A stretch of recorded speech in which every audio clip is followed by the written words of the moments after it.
पलामू सहित देश के 96 लोकसभा सीटों के लिए अधिसूचना जारी होने के साथ ही नामांकन प्रक्रिया शुरू। 13 मई को होगा मतदान।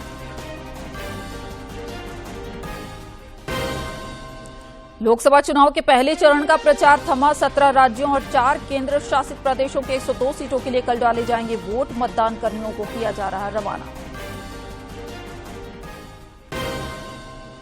जमीन खरीद बिक्री मामले में गिरफ्तार झामुमो नेता अंतु तिर्की समेत 4 आरोपियों की आज हुई पेशी। पूछताछ के लिए ईडी को मिली 5 दिनों की रिमांड।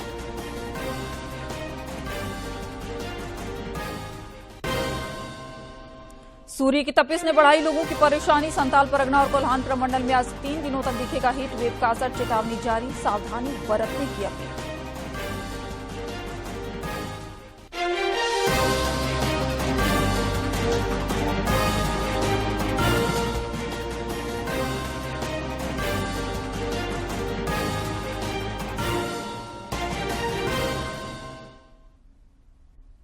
नमस्कार, खबरें झारखंड में आपका स्वागत है। मैं हूं आपके साथ प्रियंका मिश्रा और अब समाचार विस्तार से। राज्य के सिंहभूम, लोहरदगा, खूंटी और पलामू सहित देश के 96 लोकसभा सीटों के लिए आज अधिसूचना जारी होने के साथ ही नामांकन प्रक्रिया शुरू हो गई है। इस चरण के लिए 13 मई को वोट डाले जाएंगे। लोकसभा चुनाव के चौथे चरण के लिए आज अधिसूचना जारी हो गई है और इस चरण में 9 राज्यों और एक केंद्र शासित प्रदेश में 96 सीटों पर 13 मई को मतदान होगा। चौथे चरण में आंध्र प्रदेश की सभी 25 सीटों, तेलंगाना की सभी 17 सीटों, उत्तर प्रदेश की 13 सीटों, महाराष्ट्र की 11 सीट, मध्य प्रदेश और पश्चिम बंगाल की 8-8 सीट, बिहार की 5 सीट, झारखंड और उड़ीसा की 4-4 सीट और जम्मू कश्मीर में 1 सीट पर मतदान होगा। वहीं तीसरे चरण के लिए नामांकन भरने का काम कल समाप्त हो जाएगा। इस चरण में 10 राज्यों और 2 केंद्र शासित प्रदेशों की 94 सीटों के लिए 7 मई को वोट डाले जाएंगे। सिंहभूम लोकसभा सीट पर निर्वाचन के लिए आज अधिसूचना जारी होने के साथ ही नामांकन प्रक्रिया शुरू हो गई है। अनुसूचित जनजाति के लिए सुरक्षित सिंहभूम लोकसभा सीट पर अधिसूचना जारी होने के साथ ही आज से नामांकन प्रक्रिया शुरू हो गई है। जिला निर्वाचन पदाधिकारी कुलदीप चौधरी ने बताया कि 25 अप्रैल तक नामांकन किया जा सकता है। गजट अधिसूचना की तिथि 18 अप्रैल 2024 यानी कि आज। नामांकन करने की अंतिम तिथि 25 अप्रैल तक है। समय 11 बजे से 3 बजे तक। स्क्रूटनी की तिथि 26 अप्रैल 2024। नाम वापस लेने की तिथि 29 अप्रैल 2024। इस सीट के लिए 13 मई को सवेरे 7 बजे से शाम 5 बजे तक वोट डाले जाएंगे और मतगणना 4 जून को होगी। श्री चौधरी ने बताया कि नामांकन प्रक्रिया से लेकर मतगणना तक के लिए जिला प्रशासन ने तैयारियां पूरी कर ली है। नागपुर मतदान केंद्रों की संख्या 233 है। 55 मनोहरपुर मतदान केंद्रों की संख्या 264 है। 56 चक्रधरपुर मतदान केंद्रों की संख्या 236 है। इस प्रकार से पूरे लोकसभा संसदीय क्षेत्र के अंतर्गत सरायकेला विधानसभा को जोड़ते हुए मतदान केंद्रों की संख्या 1700। सार्वजनिक अवकाश के दिनों को छोड़कर दिन के 11 बजे से अपराह्न 3 बजे तक प्रत्याशी अपना नामांकन पत्र 25 अप्रैल तक दाखिल कर सकते हैं। नामांकन पत्रों की जांच 26 अप्रैल को की जाएगी, जबकि उम्मीदवार 29 अप्रैल के दोपहर 3 बजे तक अपने नाम वापस ले सकेंगे। चाईबासा से दिलीप बनर्जी की रिपोर्ट। अनुसूचित जनजाति के लिए आरक्षित लोहरदगा लोकसभा सीट के लिए भी आज अधिसूचना जारी हो गई है। लोहरदगा लोकसभा सीट के लिए नामांकन दाखिल करने का काम आज से शुरू हो गया है, जो 25 अप्रैल तक चलेगा। लोहरदगा लोकसभा सीट गुमला जिला तक फैला हुआ है। गुमला के जिला निर्वाचन पदाधिकारी कर्ण सत्यार्थी ने बताया कि नाम वापसी के अंतिम दिन 29 अप्रैल को उम्मीदवारों को चुनाव चिन्ह आवंटित कर दिया जाएगा। तो वैलिडली नॉमिनेटेड कैंडिडेट्स होंगे वो 29/4/2024 यानी 29 अप्रैल 2024 को अपराह्न 3 बजे से पहले नाम वापसी कर सकते हैं। नाम वापसी का समय समाप्त होने के तुरंत पश्चात प्रतीक आवंटन 29/4/2024 को ही 3 बजे अपराह्न को कर दिया जाएगा। पत्रकारों से बातचीत में गुमला के पुलिस अधीक्षक शंभू कुमार सिंह ने बताया कि नामांकन पत्र दाखिल करने के समय किसी तरह का अव्यवस्था का माहौल उत्पन्न न हो, इसे लेकर पुलिस प्रशासन पूरी तरह से तैयार है। स्वतंत्र और निष्पक्ष चुनाव कराने के लिए हर एक बूथ पर और हर एक बिल्डिंग पर पर्याप्त संख्या में बल की प्रतिनियुक्ति के लिए योजना बनाई गई है और उसके अनुरूप हम लोग शांतिपूर्ण तरीके से चुनाव संपन्न कराने के लिए हर संभव प्रयास करेंगे। चौथे चरण में झारखंड की 4 लोकसभा सीटों पर 13 मई को मतदान होना है। इसे लेकर जिला प्रशासन पूरी तरह तैयार है। गुमला से बलदेव प्रसाद शर्मा की रिपोर्ट। लोकसभा चुनाव के पहले चरण का प्रचार कल शाम 5 बजे थम गया। इस चरण में झारखंड के पड़ोसी बिहार समेत 17 राज्यों और 4 केंद्र शासित प्रदेशों को 102 सीटों के लिए कल वोट डाले जाएंगे। इसे लेकर मतदान कर्मियों की कड़ी सुरक्षा के बीच रवाना किया जा रहा है। असम की 5 सीट काजीरंगा, सोनितपुर, लखीमपुर, डिब्रूगढ़ और जोरहाट। वहीं बिहार की 4 सीटें औरंगाबाद, गया, नवादा, जमुई। वहीं मध्य प्रदेश की 6 सीट सीधी, शहडोल, जबलपुर, मंडला, बालाघाट और छिंदवाड़ा पर मतदान होगा। वहीं महाराष्ट्र की 5 सीटों की बात करें तो रामटेक, नागपुर, भंडारा, गोंदिया, गढ़चिरौली, चंद्रपुर। मणिपुर की 2 सीट की बात करें तो यहां इनर मणिपुर और आउटर मणिपुर। वहीं मेघालय की शिलोंग और तुरा में भी पहले चरण का मतदान होने वाला है। राजस्थान की 12 सीटों की बात करें तो गंगानगर, बीकानेर, जयपुर ग्रामीण, जयपुर शहर, चूरू, झुंझुनू, सीकर, अलवर, भरतपुर, करौली, धौलपुर, दौसा और नागौर शामिल हैं। दक्षिण भारत की बात करते हैं तो तमिलनाडु की तिरुवल्लुर, चेन्नई उत्तर, चेन्नई दक्षिण, चेन्नई सेंट्रल, श्री पेरुम्बदूर, कांचीपुरम, अराकोनम, वेल्लोर समेत 39 सीटों पर मतदान होना है। उत्तर प्रदेश की 8 सीट सहारनपुर, कैराना, मुजफ्फरनगर, बिजनौर, नगीना, मुरादाबाद, रामपुर, पीलीभीत। वहीं उत्तराखंड की सभी 5 लोकसभा सीट टिहरी गढ़वाल, गढ़वाल, अल्मोड़ा, नैनीताल, उधम सिंह नगर, हरिद्वार। पश्चिम बंगाल की 3 सीट कूच बिहार, अलीपुरद्वार, जलपाईगुड़ी।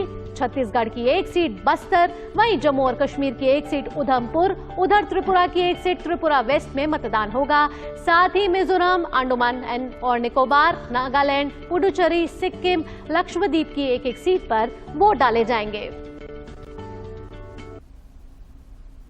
लोकसभा चुनाव में मतदान प्रतिशत बढ़ाने को लेकर कई स्तरों पर प्रयास किए जा रहे हैं। राज्य निर्वाचन आयोग ने धनबाद के लिए 3rd जेंडर श्वेता किन्नर को चुनाव आइकन बनाया है। चुनाव आइकन बनने के बाद अपनी जवाबदेही को श्वेता किन्नर बखूबी निभा रही हैं। श्वेता किन्नर घर घर पहुंचकर लोगों को मतदान के लिए जागरूक कर रही हैं। इसके साथ ही पहली बार वोटिंग के लिए उत्साहित युवाओं को WMVM के जरिए मतदान के बारे में बता भी रही हैं।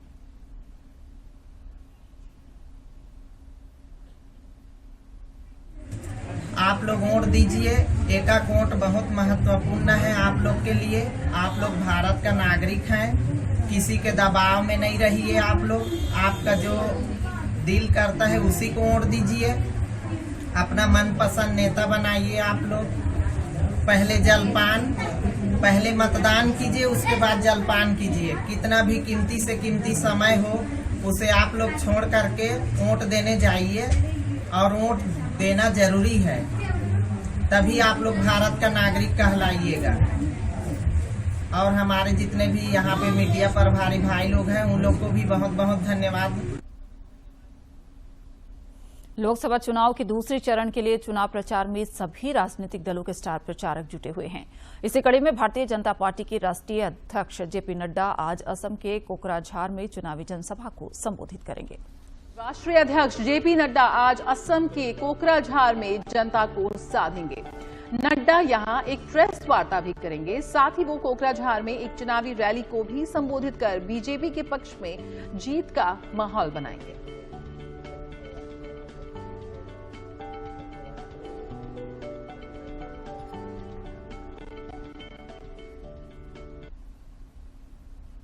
इधर कांग्रेस के वरिष्ठ नेता राहुल गांधी भी लगातार कई चुनावी जनसभाओं को संबोधित कर रहे हैं। इसी कड़ी में श्री गांधी आज केरल में पार्टी प्रत्याशी के पक्ष में चुनाव प्रचार करेंगे। वहीं पलक्कड़ में भी रैली को संबोधित करेंगे। इसके साथ ही कोटायम में चुनावी रैली करेंगे। कोटायम से यूडीएफ गठबंधन के सहयोगी दल केरल कांग्रेस जे के प्रत्याशी के फ्रांसिस जॉर्ज प्रत्याशी हैं, जिनके समर्थन में राहुल गांधी कोटायम में चुनावी रैली करेंगे। प्रधानमंत्री नरेंद्र मोदी के खिलाफ आपत्तिजनक टिप्पणी करने के मामले में झामुमो केंद्रीय समिति सदस्य नजरुल इस्लाम के खिलाफ आचार संहिता उल्लंघन का मामला दर्ज किया गया है। साहिबगंज के सदर प्रखंड विकास पदाधिकारी सुबोध कुमार के बयान पर यह मामला दर्ज कराया गया है। साहिबगंज के पुलिस अधीक्षक कुमार गौरव ने बताया कि मामला दर्ज करने के बाद पुलिस मामले की तहकीकात में जुटी हुई है। पूर्व मुख्यमंत्री हेमंत सोरेन से जुड़े 8 एकड़ 86 डिसमिल जमीन खरीद बिक्री मामले में गिरफ्तार झामुमो नेता अंतु तिर्की, जमीन कारोबारी विपिन सिंह, प्रिय रंजन सहाय और इरशाद अख्तर को ईडी की विशेष न्यायाधीश के समक्ष पेश किया गया। अदालत से ईडी को इन चारों से पूछताछ के लिए 5 दिनों का रिमांड मिला है। हालांकि ईडी ने 7 दिनों की रिमांड मांगी थी, लेकिन अदालत ने 5 दिन की ही रिमांड को मंजूर किया है। गौरतलब है कि ईडी की ओर से की गई छापेमारी में इन आरोपियों के पास से आवास से संबंधित काफी मात्रा में फर्जी दस्तावेज बरामद किए गए हैं। नक्सलियों के खिलाफ चलाए जा रहे राज्यव्यापी अभियान में सुरक्षा बलों को एक और सफलता मिली है। पुलिस ने खूंटी जिले से पीएलएफआई के एरिया कमांडर हर्षित गोड़िया उर्फ बोयदा पाहन को गिरफ्तार कर लिया है। वो तपकरा थाना क्षेत्र के हुसीर गांव का रहने वाला है। पुलिस ने बोयदा के साथ एक अन्य युवक प्रकाश प्रमाणिक को भी गिरफ्तार किया है। वह तमाड़ थाना क्षेत्र के भुइयाडीह का रहने वाला है। एसडीपीओ किस्फोटर केरकेट्टा ने बताया कि गिरफ्तार उग्रवादी लोकसभा चुनाव के दौरान वर्चस्व स्थापित करने, लेवी लेने और दहशत फैलाने की योजना बना रहे थे। रांची के धुरवा उप डाकघर से 2.5 करोड़ रुपए से अधिक की हेराफेरी मामले में सीबीआई की ओर से रांची स्थित भ्रष्टाचार निरोधक शाखा में 4 नामजद और अन्य अज्ञात लोकसेवक तथा निजी कर्मियों के विरुद्ध प्राथमिकी दर्ज कराई गई है। आरोपियों में 4 नामजद धुरवा उप डाकघर से जुड़े पदाधिकारी हैं। सीबीआई ने वरीय डाक अधीक्षक की ओर से 14 दिसंबर 2023 को दर्ज शिकायत का डीएसपी से सत्यापन कराया था। सत्यापन में राशि की निकासी और हेराफेरी की पुष्टि हुई थी। इस संबंध में अलग अलग ग्राहकों ने डाक विभाग में इसकी शिकायत की थी। सीआईडी की साइबर क्राइम ब्रांच की टीम ने टेलीग्राम ऐप के जरिए ठगी करने वाले 3 साइबर अपराधी को गिरफ्तार कर लिया है। तीनों साइबर अपराधी की गिरफ्तारी साइबर क्राइम ब्रांच द्वारा जमशेदपुर से की गई है। साइबर अपराधियों ने एक महिला से 2,88,000 रुपए की ठगी की घटना को अंजाम दिया था। लोहरदगा में कल रामनवमी जुलूस के दौरान बड़ा हादसा हो गया। शोभा यात्रा के दौरान साउंड सिस्टम लदा वाहन अनियंत्रित हो गया और कई लोगों को रौंद दिया। इस हादसे में 2 महिलाओं की मौत हो गई है, जबकि 18 लोग गंभीर रूप से घायल हो गए हैं। इनमें से गंभीर रूप से घायल सभी लोगों को रिम्स रेफर कर दिया गया है। हादसे की जानकारी मिलते ही उपायुक्त बागमार प्रसाद कृष्ण, पुलिस अधीक्षक हरीश बिंजमा, एसडीपीओ अमित कुमार और थाना प्रभारी भी मौके पर पहुंचे। उन्होंने घटना की जानकारी ली और घायलों का हालचाल जाना।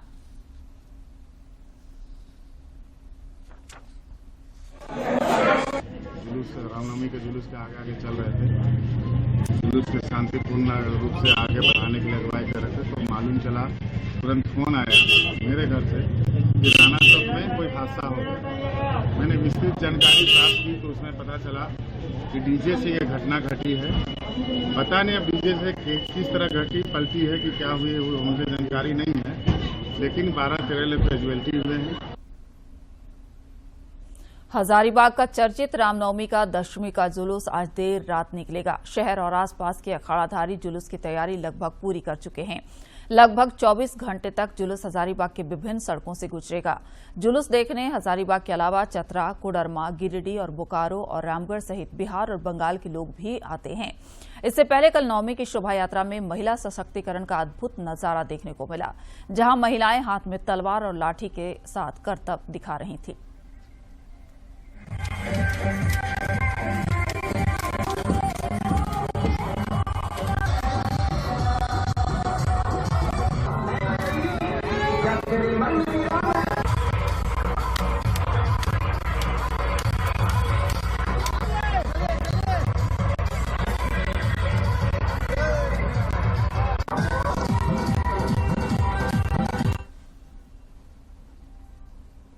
और अब देखते हैं फटाफट अंदाज में जिलों की खबरें।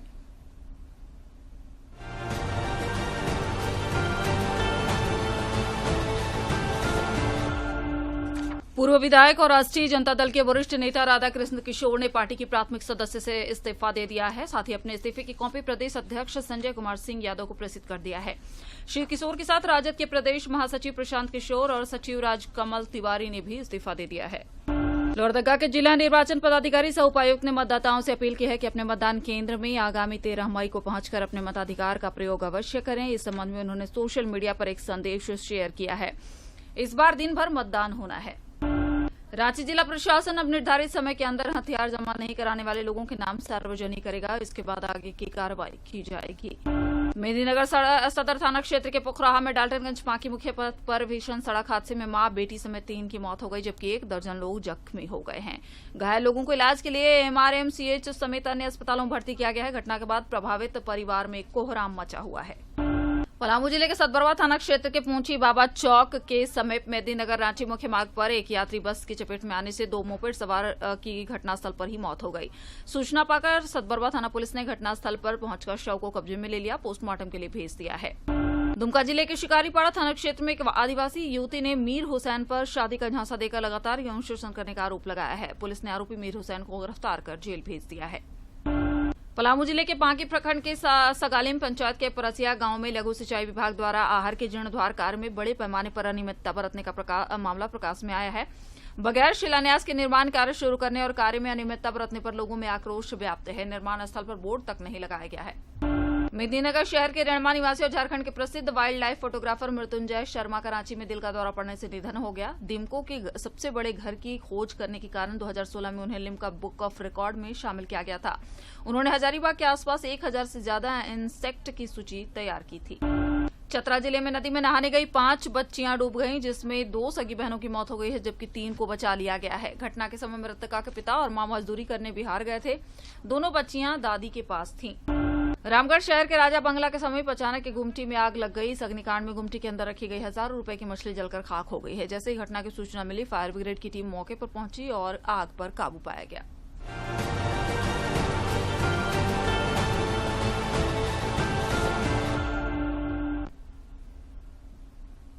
राज्य में सूर्य की तपिश से पारा तेजी से ऊपर चढ़ रहा है। अधिकांश जिलों में एक बार फिर गर्मी ने लोगों को परेशान कर दिया है। रांची स्थित मौसम विज्ञान केंद्र ने स्पेशल बुलेटिन जारी कर कहा है कि आज से 3 दिनों तक कई जिलों में उष्ण लहर यानी हीट वेव का असर देखा जाएगा। इसे लेकर येलो अलर्ट जारी किया गया है। बताया गया है कि 19 अप्रैल से 21 अप्रैल तक राज्य के कम से कम 7 जिलों में लोगों को भीषण गर्मी का प्रकोप झेलना पड़ेगा। मौसम विभाग के अनुसार 19, 20 और 21 अप्रैल को कोल्हान प्रमंडल के साथ साथ संताल परगना प्रमंडल के जिलों में भी उष्ण लहर की स्थिति बनी रहेगी। इस दौरान लोगों को विशेष सावधानी बरतने की सलाह दी गई है। मौसम विभाग ने चेतावनी भी जारी की है। भारतीय अर्थव्यवस्था तेज रफ्तार से आगे बढ़ रही है। पेश है एक खास रिपोर्ट।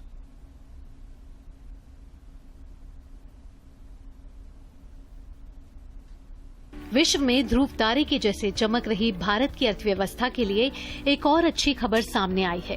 दरअसल मूडीज के बाद अंतर्राष्ट्रीय मुद्रा कोष यानी IMF ने वर्ष 2024 में भारत की आर्थिक वृद्धि दर के अनुमान को 6.5% से बढ़ाकर 6.8% कर दिया है।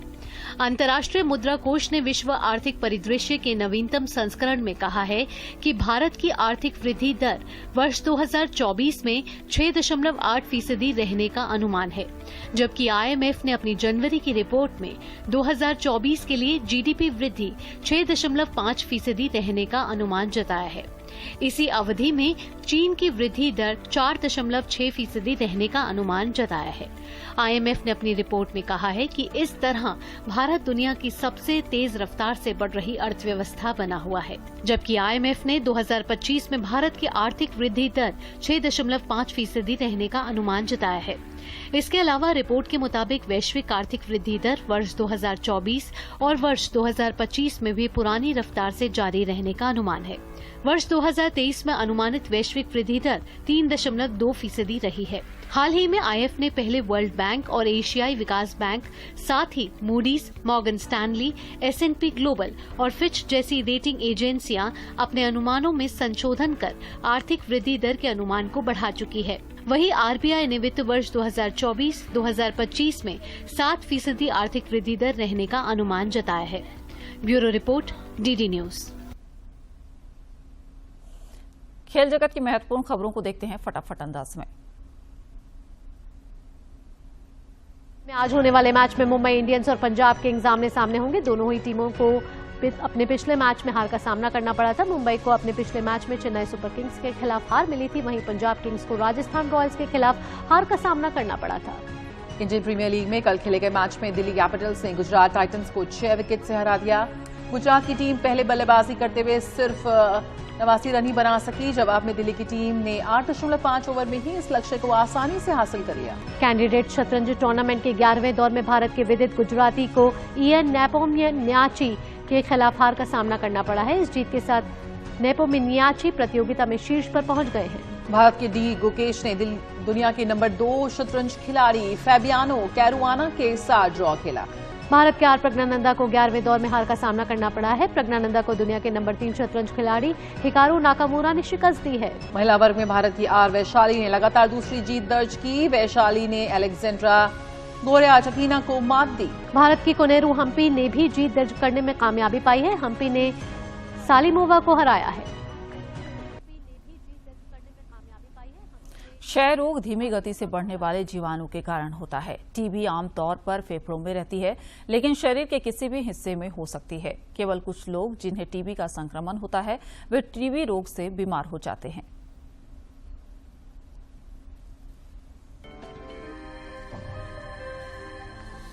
तपेदिक यानी टीबी एक संक्रामक रोग है जो जीवाणुओं से फैलता है। आमतौर पर तपेदिक फेफड़ों को प्रभावित करता है, लेकिन ये रोग शरीर के अन्य अंगों जैसे रीढ़, गुर्दे या मस्तिष्क को भी प्रभावित कर सकता है। तपेदिक रोग सक्रिय टीबी वाले व्यक्ति से उसके आसपास रहने वाले लोगों में हवा के माध्यम से फैलता है। तपेदिक के विषय में हम लोग काफी जागरूक हैं और हमारा अब इस वक्त जो ध्येय बनता है वो ये कि हम इस टीबी को इस देश से कंप्लीटली खत्म कर दें। तो वो उस बात पे निर्भर करता है कि हम कितने जागरूक हैं। हमें ये मालूम होना चाहिए कि जब टीबी के जो लक्षण है तो प्रथम लक्षण पे ही, जैसे कि अगर कोई 15 दिन से ऊपर बुखार चल रहा है, खांसी चल रही है, आपको रात को पसीने आते हैं, आपको भूख कम लग रही है, तो आप जाके तुरंत डॉक्टरी सलाह के अनुसार अपना चेकअप करवाइए। देखिए कि क्या आपको टीबी है कि नहीं है। हम सबको टीबी के लिए ये किया जा चुका है कि आपका बलगम की जांच आवश्यक है और टीबी के रेजिस्टेंस के विषय में भी तुरंत टेस्ट किए जाते हैं, जिससे ये पता लगाया जा सकता है कि क्या ये टीबी रेजिस्टेंट है कि नहीं है। जब अगर रेजिस्टेंट टीबी होती है तो उसका रेजिस्टेंस टीबी के लिए स्पेशल इलाज किया जाता है। अधिकतर लोग जिनके शरीर में टीबी के जीवाणु हो वो सभी तपेदिक रोग से ग्रस्त नहीं होते, लेकिन ऐसे व्यक्ति को जीवन काल में टीबी होने का खतरा बना रहता है। कभी भी व्यक्ति की रोग प्रतिरोधक क्षमता कमजोर हो जाए तो ये जीवाणु सक्रिय हो जाते हैं और लक्षण नजर आने लगते हैं। अगर हमारा टीबी का डायग्नोसिस बना है तो हम इसका इलाज पूर्ण रूप से कंप्लीट करें। जब तक डॉक्टर आपसे कहता है कि दवा खाएं तो नियमित रूप से दवा खाना आवश्यक है। इसी काम के लिए डॉट सेंटर है जहाँ पे कि आपको डायरेक्टली दवा मिलती है और आपको सामने खानी होती है। अगर हम इसमें चूकते हैं, जैसे कि लोग इधर उधर जाते हैं, जिनका माइग्रेशन हो जाता है, स्टेट छोड़ देते हैं या अपने काम की वजह से नहीं ले पाते हैं या इरेगुलर होते हैं या लगता है कि हम ठीक हो रहे हैं और दवा छोड़ देते हैं, तो ऐसी स्थिति में ही टीबी का जो कीटाणु है वो रेजिस्टेंट होने लगता है, इरेगुलर दवा की वजह से या इनकम्प्लीट दवा की वजह से। यदि किसी व्यक्ति में टीबी के लक्षण नजर आए या 2 हफ्तों से अधिक खांसी ठीक न हो तो तुरंत विशेषज्ञ को दिखाकर जांच करवाना जरूरी है। सही और पूर्ण इलाज से तपेदिक रोग को पूरी तरह से ठीक किया जा सकता है। किरण भारद्वाज, डीडी न्यूज। आयुर्वेद में ऋतु परिवर्तन के दौरान ऋतु चक्र पर विशेष महत्व दिया गया है। ऐसे में स्वास्थ्य की रक्षा कैसे की जा सकती है और रोगों को कैसे दूर रखा जा सकता है, देखते हैं इस रिपोर्ट में।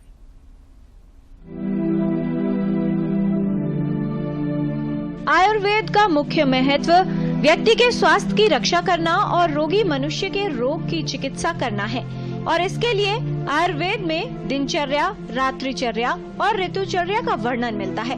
आयुर्वेद में ऋतुचर्या का ज्ञान क्रियाकला की अवधारणा के लिए एक प्रत्यक्ष मार्गदर्शिका है जो विभिन्न दोषों के लिए उपस्थित है।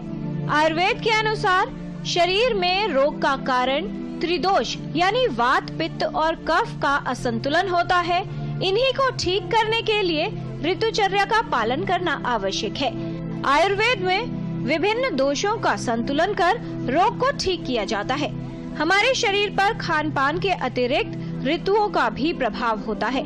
मनुष्य के स्वास्थ्य के साथ ऋतुओं का गहरा संबंध है।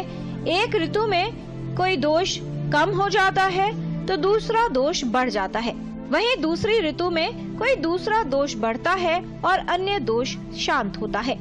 आयुर्वेद में प्रत्येक ऋतु में दोषों में होने वाली वृद्धि, प्रकोप या शांति के अनुसार सब ऋतुओं के लिए अलग अलग प्रकार का आहार विहार और खान पान बताया गया है। इसके अनुसार आहार विहार अपनाने से स्वास्थ्य की रक्षा होती है तथा मनुष्य रोगों से बचाव कर सकता है। इन ऋतुओं के आधार सूर्य की गति को माना गया है। आयुर्वेद ये कहता है कि एक सीजन से दूसरे सीजन की तरफ जाते हुए और जब सभी सृष्टि का नया सर्जन हो रहा है, नवपल्लवित हो रही है, फूलों से सभी वातावरण में पोलन ग्रेन्स ज्यादा है, तो उस समय एलर्जी भी होती है, शरीर को भी एक तरह से पचन क्षमता और मंद होके एक कफ की बीमारी हो सकती है, स्किन डिसऑर्डर्स होती है। तो इन सब के लिए जिसको हम आम की विकार भी ज्यादा होती है, तो आयुर्वेद में ये कहा है कि कड़वी चीजों से शुरुआत करती है। तो आप तब सभी हमारी जो परंपरा है उसमें भी नीम के साथ, नीम, गुड़, जीरा, हिंग के साथ उसका सेवन करने का विधान है, जिससे आगे कफ की बीमारी ना हो। और ये नवरात्रि में अपने शरीर को वातावरण के साथ सामंजस्य बनाने के लिए, तालमेल बिठाने के लिए एक अवसर दिया जाता है। चैत्र वैशाख में ऋतु परिवर्तन होता है, जिसमें शरीर, मन और प्रकृति के विभिन्न घटकों में प्रभाव देखा जाता है। शरीर में कुछ दबे हुए दोष बढ़ने लगते हैं जो रोग का कारण बन सकते हैं। आयुर्वेद इस अवसर को शरीर शोधन के लिए विशेष उपयोगी मानता है। आयुर्वेद की धारणा है कि इस ऋतु में पाचन की क्रिया प्रभावित होती है, जो शारीरिक रोग का कारण बन सकती है। ऐसे में व्रत उपवास करना पाचन प्रणाली को बेहतर बनाता है, साथ ही अपनी इंद्रियों पर नियंत्रण के लिए भी ये उपयोगी माना जाता है। गुरु पदार्थों का वर्जन है और लघु, सुपाच्य, भुने हुए ऐसे अन्न पदार्थों का सेवन। अंत में मुख्य समाचार एक बार फिर। पलामू सहित देश के 96 लोकसभा सीटों के लिए अधिसूचना जारी होने के साथ ही नामांकन प्रक्रिया शुरू, 13 मई को होगा मतदान।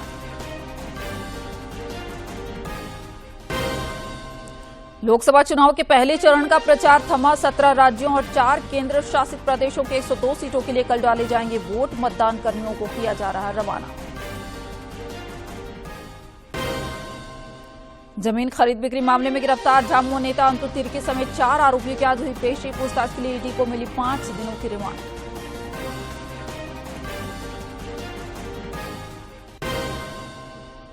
सूर्य की तपिश ने बढ़ाई लोगों की परेशानी, संताल, परगना और कोल्हान प्रमंडल में आज 3 दिनों तक दिखेगा हीट वेव का असर, चेतावनी जारी, सावधानी बरतने की अपील।